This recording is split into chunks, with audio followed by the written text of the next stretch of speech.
Finance encompasses a broad gamut of activities involving the management of money.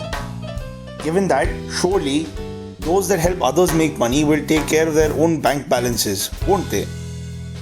Job portal Monster's Salary Index for India bears this out, reporting that the BFSI sector, or banking, financial services and insurance, pays the highest average hourly salary.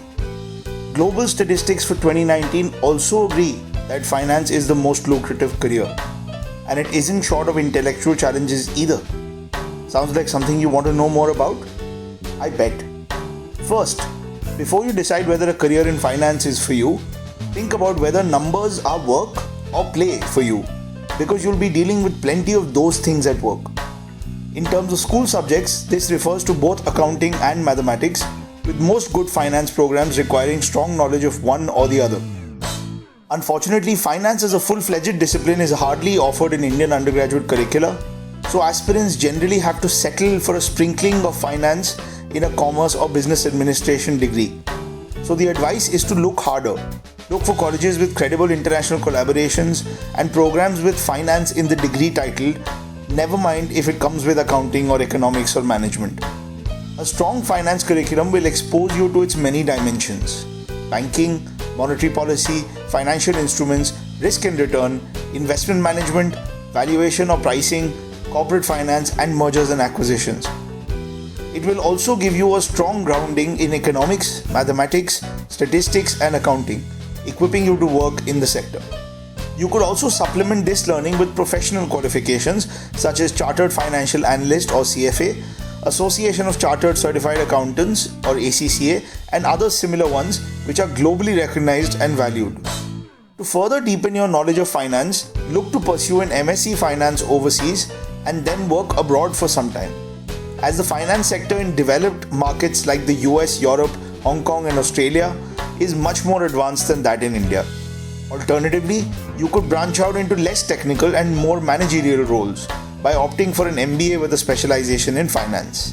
If you chose the MSc route and followed that up with a PhD, you will almost guarantee yourself a plush research job from a leading bank. Work-wise, it is useful to divide finance roles into BFSI and other sectors. The latter could be any sector, because every small or large firm has a finance department. So you could be working for Uber, Facebook, Walmart, or even Ford. You would normally start out in accounting, assurance, tax, or even corporate finance. As you learn the ropes and rise and become responsible for managing the firm's money, your value addition will come from combining your analytical and accounting skills to ensure smooth cash flow, invest idle cash, and generate returns on such investments by watching the financial markets closely. You could also work for firms that advise such people.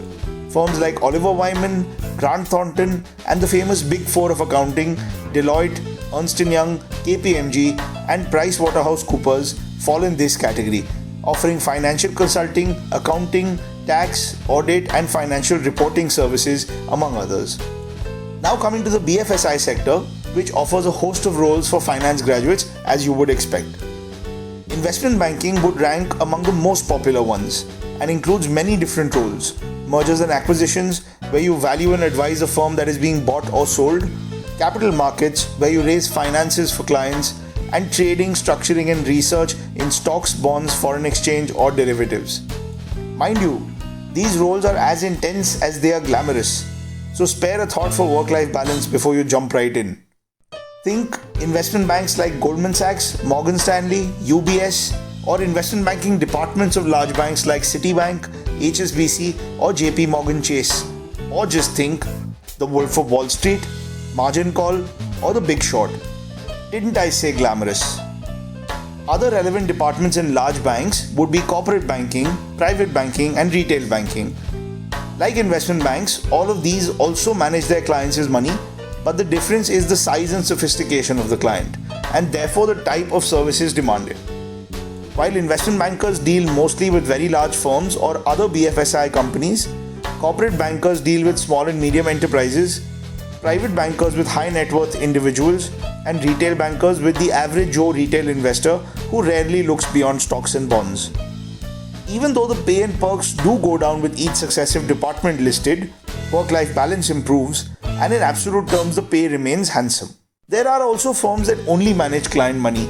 These may be called investment, wealth, or asset management firms, or non-banking financial companies or NBFCs as a whole in India.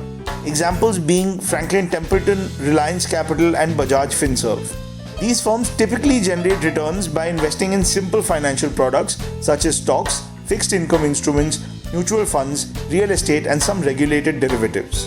And then there are firms that invest client money in lesser regulated, higher risk, higher return financial instruments, mostly derivatives, often by flying under the regulatory radar, known as hedge funds. Some firms also pool client money to buy minority stakes in growing businesses in order to generate large returns in about 5 years' time.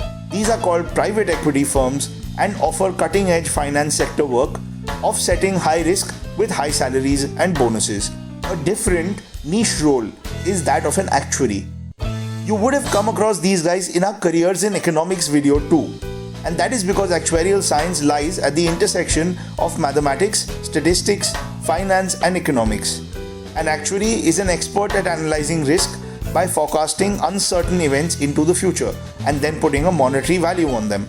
Most actuarial jobs are in the insurance sector or in actuarial/risk consulting with firms like AIG, Allianz, Willis Towers Watson, and PricewaterhouseCoopers. And of course, all these BFSI companies have their own finance divisions too, which consist of accounting and finance professionals. In India, finance professionals can also take the bank PO or probationary officer exams to work as tellers, risk analysts, and credit analysts with public sector banks. There are also exams for positions with the Reserve Bank of India.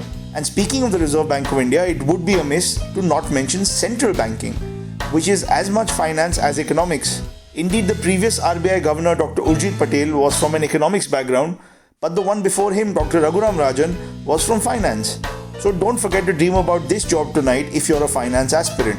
And on a related note, for those that complete a PhD or at least a master's, research and teaching in the area of finance will always welcome you. And this path often circles back to policy making and central banking too. These are just some of the roles out there for finance graduates with quantitative and analytical skills at a premium, especially with the rapid growth of fintech and players like Paytm and PhonePe. So use this primer to dig deeper and unearth new gems with time. Hit the like button if you found this video interesting and share the gyan with your friends. For more videos on economics, management, finance and data science, subscribe to the ISBF channel and click on the bell icon to be notified.